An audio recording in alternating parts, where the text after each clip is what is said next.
So, today, I guess, if you just look at this part of the saw, maybe some of you experts out there will know what saw this is.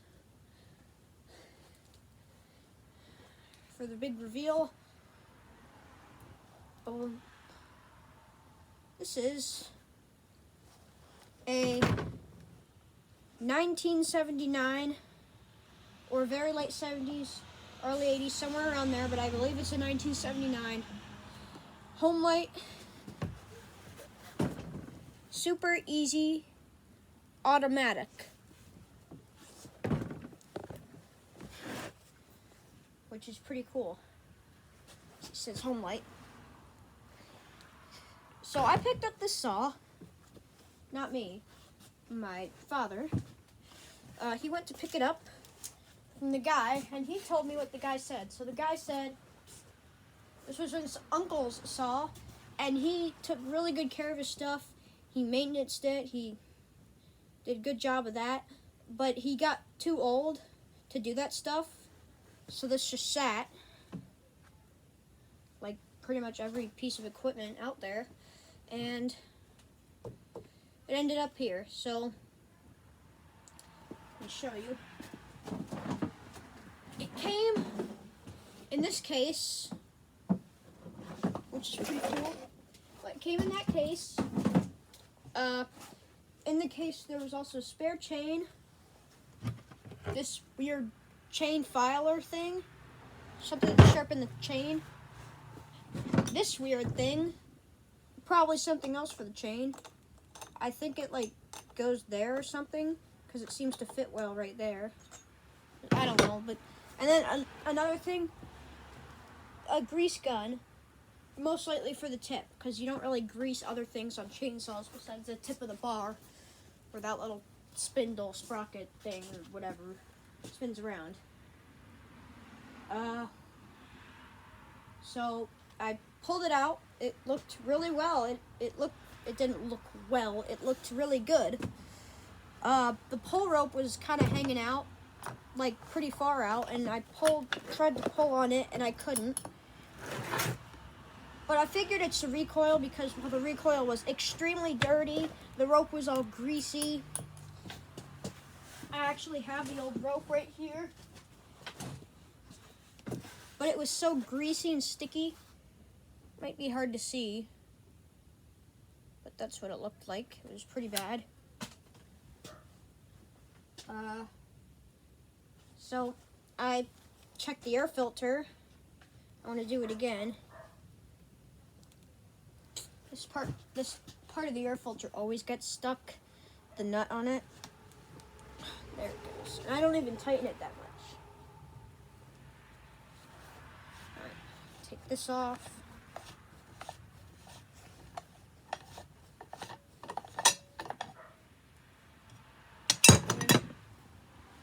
And it looked like this.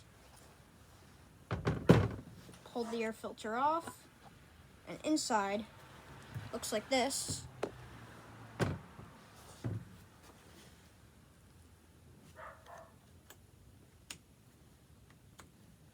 Just checking. Okay, let me put that back on. Air filter had a little bit of dust on it, a little bit of wood chips.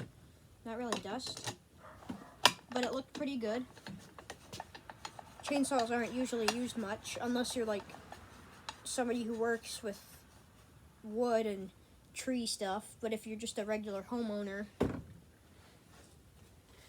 this wouldn't be used much unless it was like storm cleanup or something, or you just hire a guy if you're a little lazy. But there's nothing wrong with that. Not everyone's experienced. So, pulled off the recoil, tried to spin the flywheel, and it wouldn't budge. It was locked up solid. Pulled the rope on the recoil, which was really hard to pull, and it wouldn't return. Put some lube on it. I had to help it return, and just then it would just barely inch its way back, but it still wouldn't return. It would just kind of work. So I took it all apart, looked at the spring, took off the cover for the spring. Everything was all greasy, really greasy. with the sawdust mixed with oil. I'm sure you know how that looks like. And the spring, I took off the cover for the recoil spring, and it was all rusty and oxidized and really corroded. So I cleaned all that up. I put a new rope in the recoil. I did all of that. Basically overhauled the recoil, and it worked. It works a lot better now. Show you.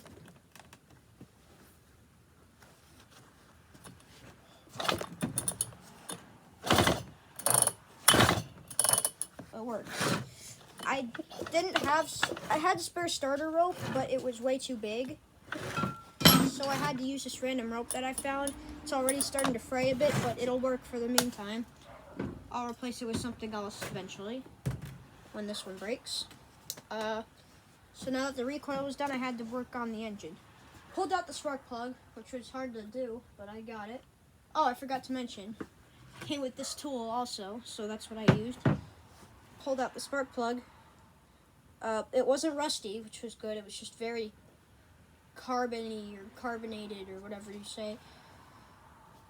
A little oily, so I put some oil in there. Eventually I got it free, but that was with the socket wrench. It still wouldn't turn over by hand, and if I used the recoil, it was still so hard to turn over. I was worried I'd break the recoil. But I kept working it back and forth every now and then, kept spraying lube, and I got it unstuck, and it was pretty free. It was still a little sticky, so what I did is I cleaned it out with the carb cleaner, and then it worked a lot better. And then to the engine part, I checked for spark. I have multiple spark testers, but the one that I used was this one.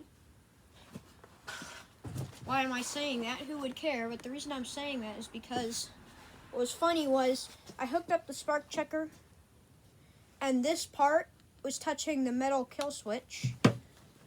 See how it's like metal? That. And sparks were jumping. The sparks were jumping from this part to that. So that was pretty funny. So then I knew it had spark. Kill switch was on. Or should I say off? If the kill switch is on, that would mean the engine would run. But if you... It's like saying the kill mode is on, which would, in theory, kill the engine. Whatever, it's a whole conversation for later. But the stop switch was on, meaning it wasn't turned off. So it had spark. Compression check. Nothing. Nothing. Pulled off the muffler cover. Piston was a little bit scored, but it looked fine. Piston rings looked like they were stuck. Love you, Mom. Love you, bud. You okay? Yeah, I'm busy. Okay, that's what I thought. Sorry. Piston rings looked like they were stuck. I was, come on. And then, a couple hours later, I was like, oh my god, I'm an idiot. Because the spark plug wasn't in there. That's why. The piston rings still looked like they were stuck, but once I put that spark plug in, it seemed like it had a little bit of compression. So later that day, I tried to start it. Put some carb cleaner in the carburetor's throat. Switch on. Compression release on. Choke to full. I estimated I pulled it about 20 times. It wouldn't start. I was like, oh, come on. We still got a lot more work to do. Took off the spark plug and it was all full of dirt. So I was like, oh, it's because some of the dirt probably got in the spark plug and it wouldn't work. So I cleaned out the spark plug, and yesterday I tried starting it with some carb cleaner in there. I did oil the cylinder first, so don't be like, you're gonna ruin that engine. You're gonna ruin that engine. It's gonna burn up and seize. But it's just quick. But did that. It actually fired. Very smoky. Now to the fuel system. Oh, this was after I rebuilt the carburetor. I got a kit, a K10 for the Walbro HTC 44, which is what this has. I didn't want to do it too much, just get it done with. I don't want to get into this because this carb is extremely hard to take off. Got to fix the linkages. You got to do the choke, it's got a cotter pin in the choke, which I hate. Getting that out and then putting it in was a nightmare, but I got it eventually. Got it out. Looked pretty fine. It was actually pretty clean.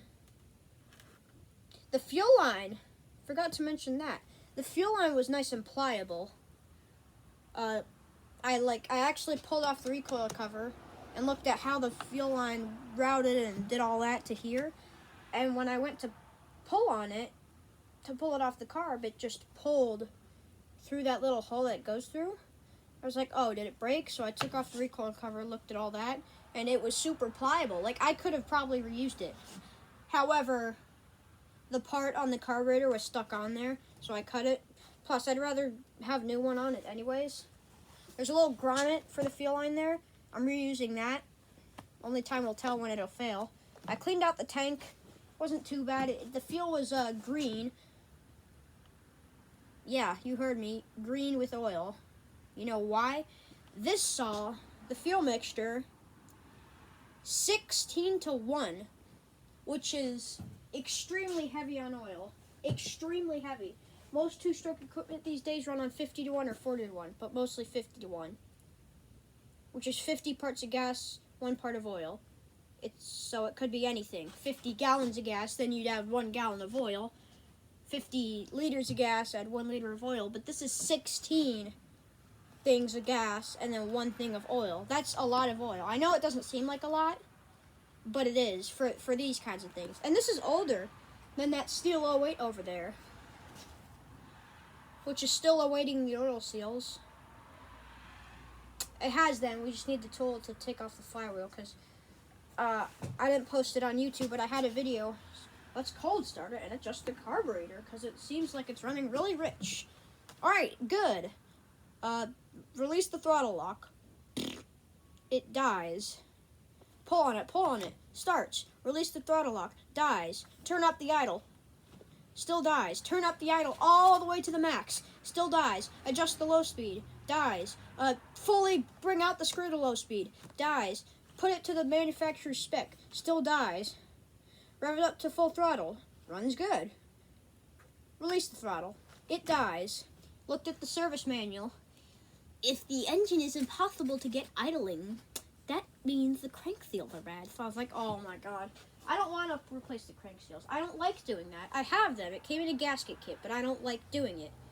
Got to pull the flywheel, pull the clutch. You got to get to the ignition and take that off. It has points and condenser, I think, but it still had spark when I got it. I did not want to even touch those points because I know how finicky that can be. So I'm just annoyed because now I'm going to be forced to take it off. And if it's really hard to put back together, it's going to, but you know how it is. So that was like that with that. That takes a 50-to-1 mixture. It says 25-to-1 if it's with other manufacturers' oil, but 50-to-1 if it's steel oil. I mean, that's just marketing. They want you to buy their stuff, but what was I going to say? So yeah, that ran pretty good. 50-to-1. This is 60-to-1. And this is like 2 decades. This was made 2 decades later than that saw, which is crazy. And this still needs 16-to-1. I don't know why. But whatever. So there's that. So that's why the oil was green, because it was so heavy on oil, which is good. I'd rather have there be too much oil than not enough oil in the gas. So that's what it was like. That was pretty good. What was I going to say? So yeah, that was good. Went through the carburetor, the usual. Metering diaphragm, obviously not as flexible as it used to be. Plus the gasket tore on it. It's all right. I'm sure I could have reused it. It just wouldn't have ran normally. Plus it's all wrinkled and the little thing in the middle was sitting kind of like crooked, I think. But yeah, through all that. Got the carb kit. I didn't need to replace the needle. It came with one and it came with the screen, but shouldn't be too hard. So I did that, the normal stuff. I didn't want to get into it because I seen all the Leon's chainsaw repair videos. The check valve, the check valve, you must check the check valve, the check valve, the check valve. It always leaks, it always leaks. Check the check valve, the metering lever, the everything, the adjustment, the reed valves, the oil seals, the crank seals, the compression, everything. I just took a shortcut and just did all that, and I'm actually surprised it ran. Because with all the things he was saying, the check valve, the check valve, the check valve in the carburetor, this and that and this and that, that could have been so much more things to go wrong, but it didn't, which is good. And I'm glad, because if I had to take this carburetor off again, oh my god. So that's done. And yesterday was the big day. That's when I put all the carb back together and everything. And it ran. It actually ran. It actually started too. Wouldn't idle though, so I had to adjust it. I was worried, oh no, is it like the steel? Am I gonna have to replace the crank seals? But no, it wasn't like that. Which is good. I'm sure I will have to eventually, but hopefully not for a while, because I don't want to. Adjusted the carb. I still got a little bit more adjusting to do, but I mixed my own 16-to-1. That's the first time I mixed my own fuel, because I usually use pre-mixed non-ethanol because, well, you know, I don't want ethanol in my equipment. But, did that. I pre-mixed it 16-to-1. Because all the Echo equipment that we have, it always comes with one thing of their special oil. So I have all the spares and stuff. So that's that. I knew I'd need it eventually. Good thing I saved it. So I did that, mixed it with some non-ethanol fuel. Now we got a nice 16-to-1 mixture. Oh yeah, I forgot to mention, when I pressed the manual chain oiler, I heard it squeezing it out, and I took off the chain cover. It was really dirty. I cleaned it up. The chain was all seized and stuff. And then when I got it unseized, it was really hard to move. But the bar and chain looked in good shape. The clutch was very sticky. Like, it was super hard to turn, and sometimes it would even turn the engine. But that's what it was like. So I cleaned all that up. I put chain oil in it. Pump, pump, pump, manual oiler. Nice, steady flow of oil out of it. I was like, easy automatic, but a manual oiler. How ironic. But no, it has an automatic oiler, but it's got a manual override, I think. There's this big, gigantic gizmos and gadgets behind the clutch. That's the oil pump. I don't want to mess with that. I thought this little button right here was for the throttle lock, because, you know, they do that when you're starting the chainsaws. And then I was talking to my dad. He was reading some manuals about it, and he was like, wow, that's actually a decompression valve. And I was like, oh, wow. Because I noticed how there was a little lever from it going to something in the block. And it was, like, really hard to push because the spring is strong. Because, you know, if the decompression valve fails, it'll let all the pressure out. Also, sorry, I know my face is dirty. Take a shower later. Yeah. So I did all that. Choke was working too. Throttle was working. Kill switch was working because I did a spark test again. Spark with the kill switch on. Turn it off. No spark, which is good. That's working. And when I did get it running, I did make sure that it worked, and it did. This has the idle screw to all the way up, but that's because I didn't adjust the carb rate. I'm still kind of doing that, but it idles nice. I'm still going to run it a little rich at high speed because it revs like crazy. This thing can reach speeds of like 10, 11,000 RPM, and it's super old too. Well, not super old, but it's like at least 40 years old. So even with that 16-to-1 mix, I still don't want to risk anything happening to it.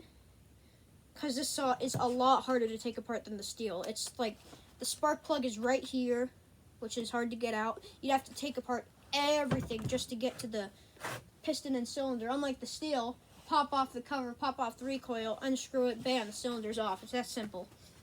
Which I actually had to do because something was in the cylinder, because I'm an idiot. and I used a long spark plug to stop the engine from spinning so I could take off the clutch nut, and that ended up breaking the spark plug and everything got wedged into the cylinder, and that was a nightmare, but I got it. It still has a lot of compression. It's good. It's all good. But I learned my lesson from that. This saw, I replaced fuel lines, put a new fuel filter in it. You know, the usual. And it ran. Oiler works, I think, because it's, you know, I won't even have a problem if I have to use the manual oiler. But, you know, so, sorry for that. It's 20 minutes of talking, but it would take that long to talk. If I did it any shorter, it would be like, so anyways, guys, today I got a you know, but got that, sorted out. Everything seems to be working now. I don't think there's much else to explain. I did sharpen the chain, kind of. I don't really know how, but I know you just kind of, like with that filer thing, and it looks sharper. I'm sure it wouldn't hurt, and there's a spare chain in the thing anyway, so did some work on the bar, got rid of the burr and everything. Also, when I did take the cover off, the clutch spindle gear thing, what was it? The sprocket, yes, the sprocket. It was like very good condition. I don't know if the guy replaced it much or if it's just like not used. I'm gonna hope that it wasn't used much. But I'm glad this saw was in good hands. It wasn't a situation where like there was a storm, but this saw has been sitting for 18,000 years and there's still old fuel in it, so it won't start. So I just went and bought a new one and did the same thing. It's not, glad it wasn't like that. Like, he didn't abandon this saw with old fuel. He physically couldn't work on it anymore, which is sad, but I'm glad he maintained it. So that's pretty much it. Also, just look at the size of the muffler on this thing. This thing must scream, and I heard it. It's not actually that loud, but it is pretty loud. But, you know. So that's that. Now, not much else to do but start it. So, I checked the fuel. I topped it up a couple, like 10-15 minutes ago with my delicious 16-to-1 mix. Topped it up with chain oil.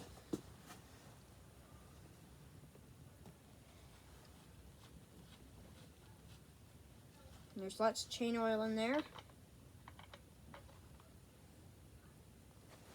I'm gonna have to top it up again because it, you know, settled in because this stuff is very thick.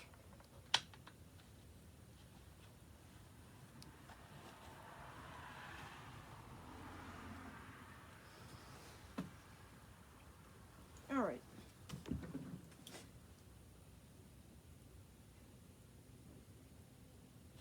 Not much else to do but start it, like I said.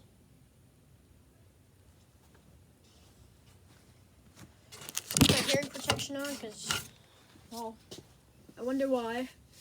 Oh, that's cold. We were getting flurries earlier. I'm getting colder. But, bring it outside and start it.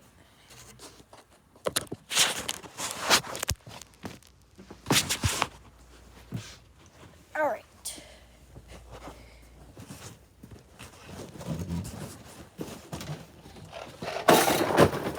Whoopsie. I'll get that later. Forget about that. Focus on this now.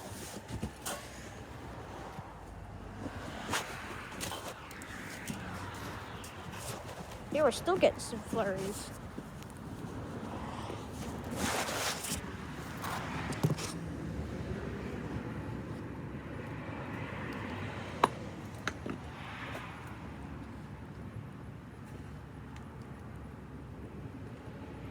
Decompression valve. I want to put it on, yeah, just full choke, you know. It's not that hard to pull this thing. I like it. There you go, fired. Put it to half choke.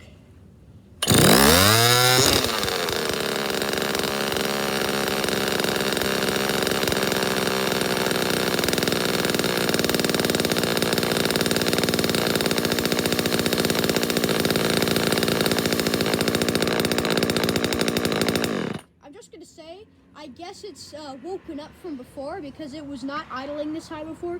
It was not revving up this crazy, so you know how like when it gets cold the adjustments may go a little different, but so yeah.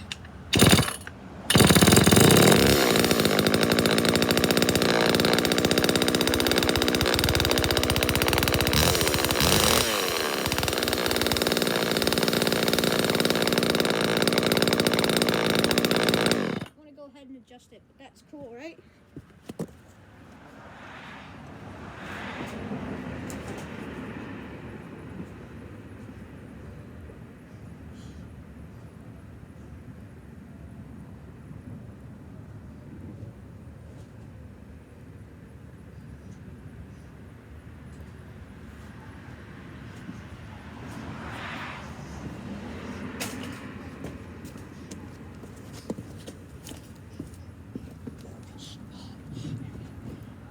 I think it's a nice feature how they put the adjustments right above the muffler.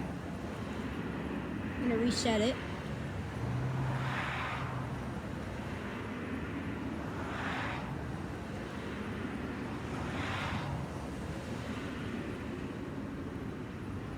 So one turn.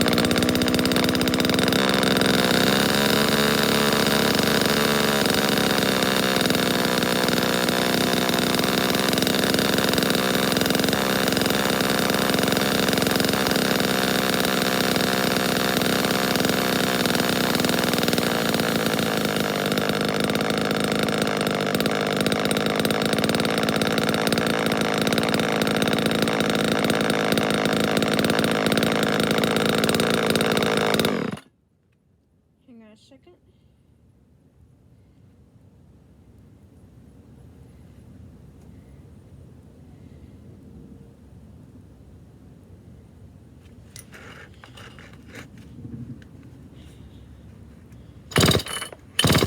Oh.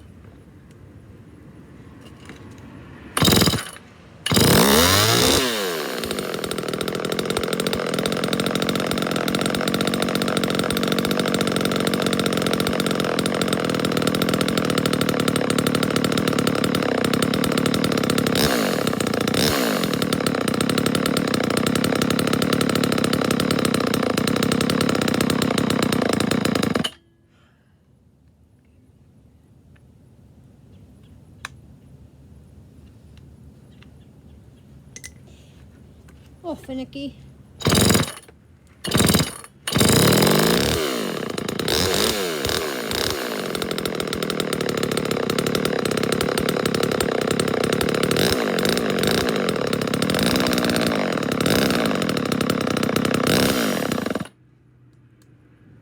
Yeah, idle still. Well, gotta put it a little higher.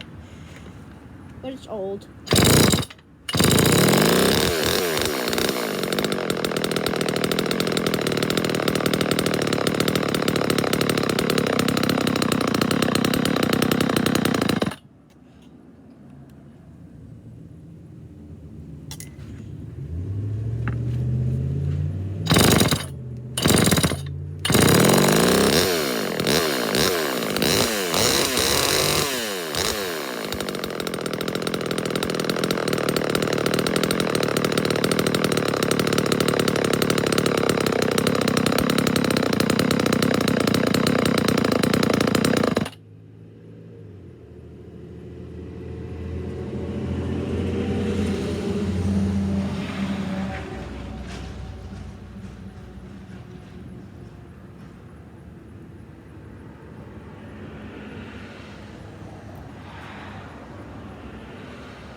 beautiful, beautiful. I just love this saw.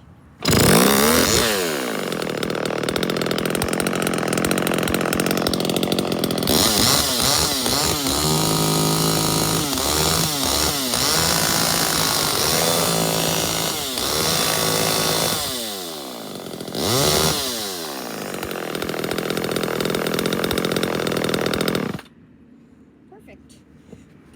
Just bring it. You guys, side. That was awesome. I love this saw. And I can't wait to cut with it. But I may not post the video because there's going to be a bunch of angry old men. They're going to be like, "You can't be cutting with that saw. It's so dangerous. You're gonna kill yourself." and then they're going to report the video because they're dumb and they don't know that I actually know how to use a saw and that I'm taking safety precautions. But that's just, people are like that. Let me know if you do want to see the video, and maybe I'll show it. If I do show it, though, I don't want any angry old men saying, "You can't be cutting with that saw. That saw's all dangerous. It's going to chop you up." Any of those angry old men, I'll just delete those comments, though. I just hate those kinds of people. So please don't be like them. Thank you for your concern, but I can assure you I am perfectly fine. Thanks for watching. But that was cool, though. How it just ran like that, and taking interest in more vintage saws like this. And I want to know what you guys think. If you guys actually comment, because I don't really get much comments, but that's normal because I don't have much subscribers, but I don't care. I don't do this for much fun. I do it because I want to help people.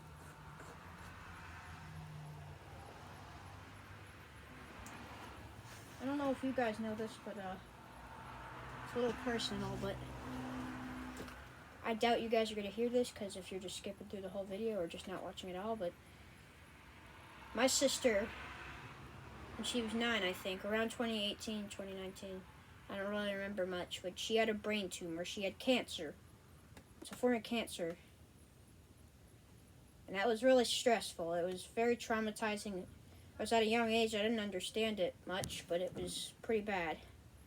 And that's sad. And then my dad had lung cancer or liver cancer, something like that. I think it was a lymphoma, something like that. But they both had cancer. I'm starting to think I'm next because I work on all this stuff, get all the gasoline on my skin, oil everywhere. Maybe it is too late. Maybe I already have it, but I don't care because I'm just going to push through it. I still love doing this. I'm not going to stop. But that's what, now they help people. My sister and my mom, they run a charity. They do all the donation stuff and they help other people. That kind of inspired me. Now I'm helping you guys by putting these videos out for people who don't know how to use this stuff or do this stuff. And maybe you can learn. But until then, I'm Melon Boy 1, aka Landon, because that's my name. And this has been fun. Thank you for watching.